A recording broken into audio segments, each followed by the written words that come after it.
Hello, everyone. This presentation explores Case 2, full consideration of seniority and ability from the perspective of the HR manager.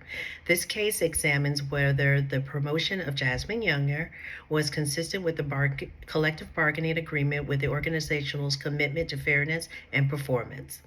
Bud explains the effective labor relations depend on balancing equity, efficiency, and voice, ensuring that employees are both heard and fairly evaluated. In this context, HR had to determine whether the decision honored both seniority and ability without violating the labor contract. The presentation will walk through key facts of the case, the contractual obligations, and the HR rationale supporting the decision. It will also highlight how transparent, ability-based promotion processes build employee trust and engagement. Finally, it concludes with the actionable strategies by HR to enhance fairness, reduce grievances, and align future promotion policies with ethical and organizational goals. The first slide, HR's role and question. The grievance challenges whether Younger's promotion respected the requirement to consider seniority and ability. As HR manager, I argue that the contract was upheld. The decision reflects fair and balanced judgment. Moving on to the next slide, the contract language. The contract clearly requires more than seniority. It demands a balance between tenure and ability, protecting fairness while allowing management to choose competent leaders. The next slide, the case content, elder versus younger. Elder brought tenure and experience. However, Younger's initiative and leadership skills were valued by peers and supervisors. Research shows that ability-based promotions improve trust and morale. The next slide talks of legal and contractual basis. Contracts do not guarantee automatic promotions. Kaufman emphasizes that HR must balance individual rights with organizational efficiency. The choice of Younger did exactly that.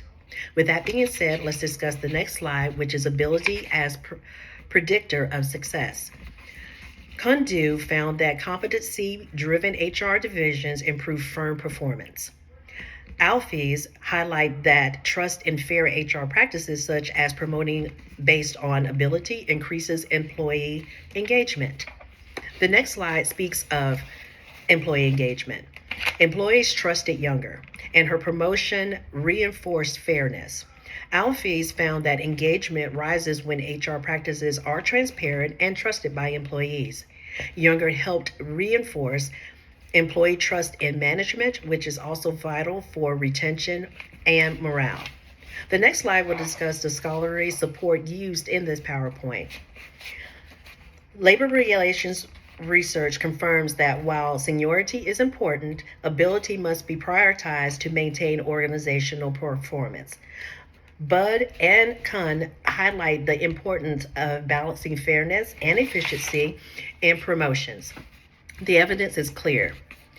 When Nguyen confirmed the ability-based promotions improve morale. Kim and Kang showed seniority-only systems can discourage innovation. Wang highlighted how adaptability with Younger's initiative creates strong leaders, while Alfies found that engagement rises when HR practices are transparent and trusted by employees. In the next slide, addressing the grievance, in responding to elders' grievance, HR must emphasize that a seniority was considered, but his limitations weakened his candidacy. Decision to prioritize Younger's ability was contractually sound. In the next slide, the HR's manager's defense to this, Younger's promotion met both contract language and HR best practices. Bud frames labor relations as balancing equity, efficiency, and voice. By choosing Younger, HR fostered trust and aligned with organizational goals. Moreover, bringing us to the action plan. Moving forward, HR should focus on transparent, fair, and strategic labor practices, First, by establishing clear, merit-based criteria, ensures employees understand how advancement decisions are made, reducing ambiguity and grievances. Second, strengthening communication between management and employees supports collaboration and trust, a principle emphasized by Bud as essential to effective labor relations. Third, engagement initiatives that reinforce fairness, such as employee feedback systems that can increase morale and confidence in HR decisions. Finally, regularly reviewing promotion policies each year ensures continued alignment with both equity and efficiency, as recommended by Kim and Kang. Finally, bringing me to the last slide with the conclusion of my presentation. In conclusion, HR's decision to promote Jasmine Younger demonstrated a fair and strategic balance between seniority and ability, upholding both spirit and trustworthiness. HR reinforced engagement and fairness across workforce. This decision also reflected the ethical foundation of labor relations, ensuring employees are recognized not only for tenure, but for their contributions and growth potential. When organizations maintain transparency and integrity in their processes, they foster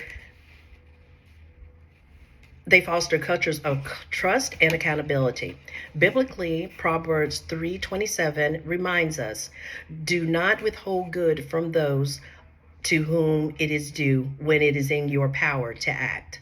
This principle affirms that leaders and HR professionals are called to act justly, reward diligence, and honor those who contribute meaningfully to collective success. Ultimately, this case illustrates that when HR aligns with policy with principle, balancing fairness, performance, compassion, and biblical principles, the organization thrives ethically, relationally, and operationally. This not only complies with law and policy, but it also honors the moral duty of stewardship and leadership. Thank you.